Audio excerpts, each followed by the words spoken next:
Hello everybody, my name's Paul Tace. In this video we are going to be doing a review of the DJI Mavic Mini 2. Let's get started.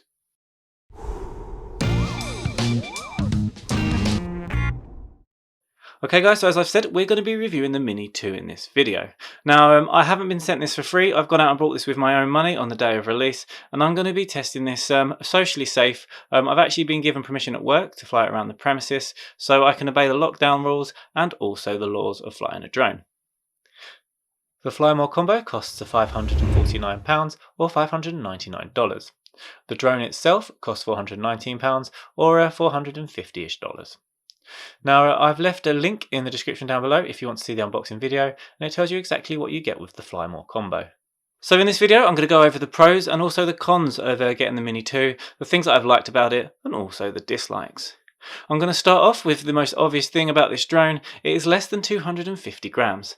This means you can fly it easily in a lot of countries without many restrictions at all. I actually weighed it myself and it came in at 239 grams.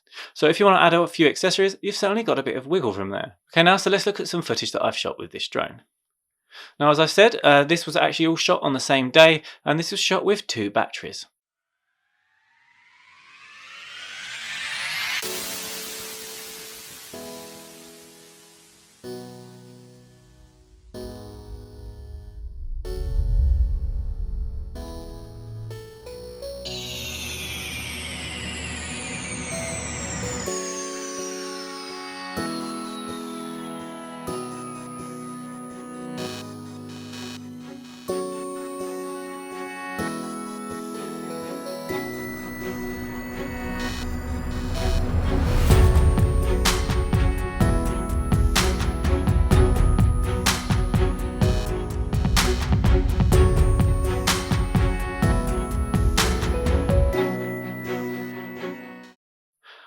Each flight certainly exceeded 20 minutes. I don't know the exact flight time, but the maximum amount of battery life you're going to get from this drone is 31 minutes. Now this is a really good amount of flight time, but this is going to be up there with some of the most professional drones on the market.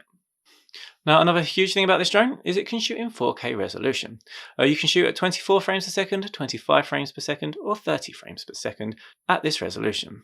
Now this is really unusual for such a small drone to have so much technology crammed into it. So now what I'm going to do is I'm going to go through and show you all the features of this drone. So if we go into the shooting menu and click on the video icon, we can see we can shoot at 4K at 24 frames a second, 25 frames a second and 30 frames a second. We can also shoot at 2.7K at the same frame rates. If we look at the HD, the 1080p, we can see we can shoot from 24 frames a second up to 60 frames a second. Now another thing to mention about this drone is that when you shoot it will record at 100 megabytes per second, so make sure your SD card can keep up with this. Now what I have done is I've included some files down below, so if you want to see some unedited files, you can have a go and download and see the exact quality that you get from the drone. You can also feel free to try cutting it, cropping it, color grading it and doing all the things you would do with your own footage.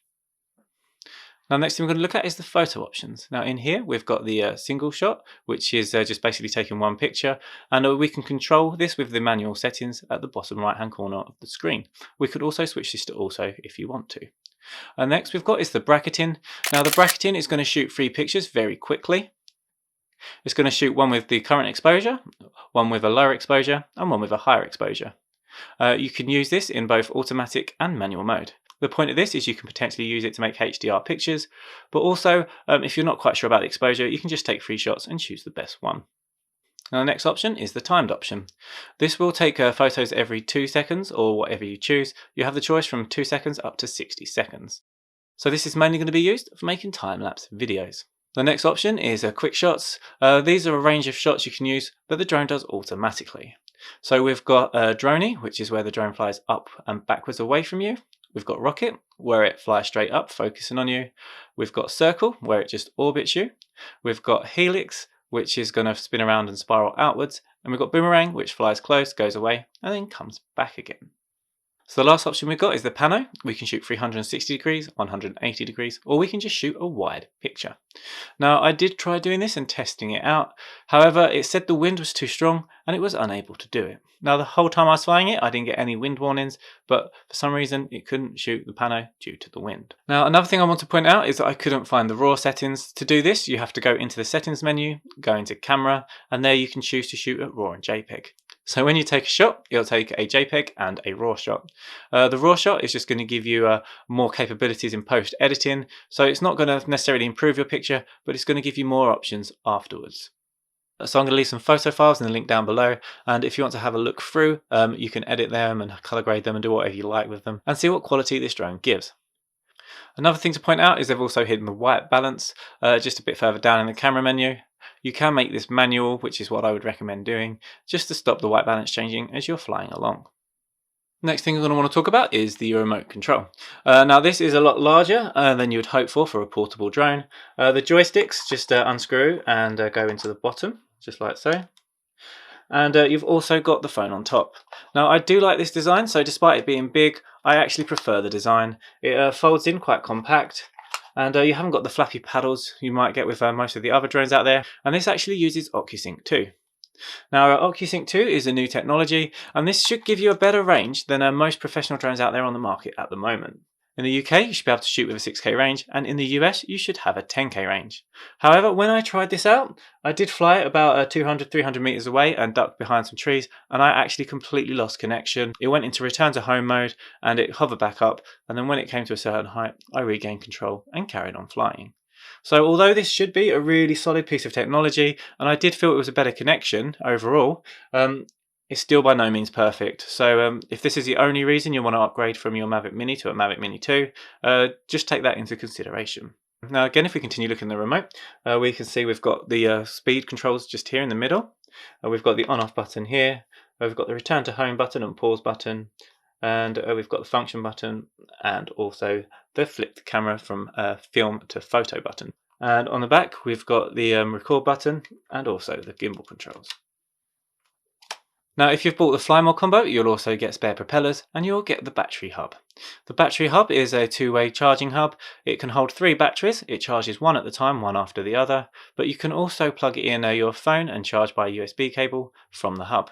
Now everything including the drone, the charging hub and the drone itself will all use a USB-C connection.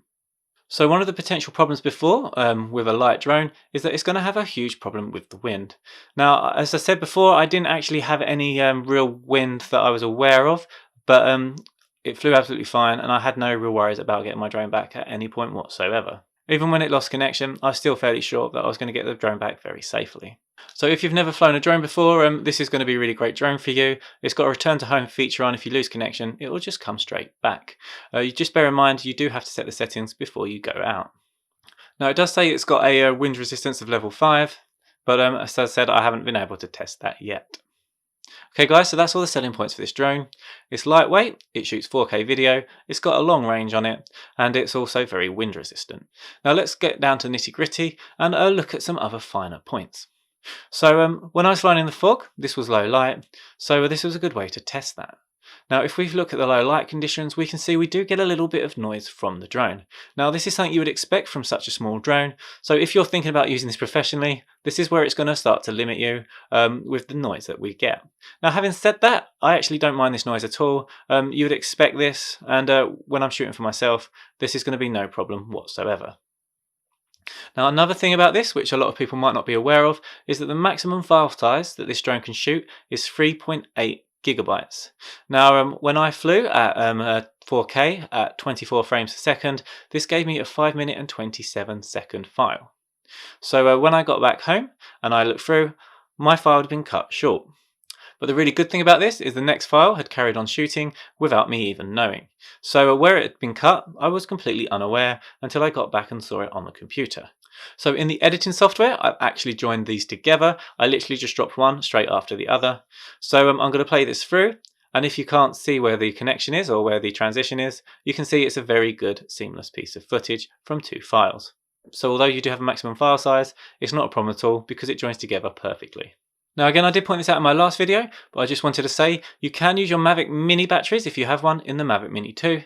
It's going to push it over the weight limit. When I weighed it, it was 257 grams with the batteries in, and it will apparently have less power, but it's perfectly fine and it won't harm your drone whatsoever. Now something else about this drone, when I got back home and I looked through the footage, the stuff I shot without an ND filter had a very fast shutter speed and it was very sharp and I didn't like the look.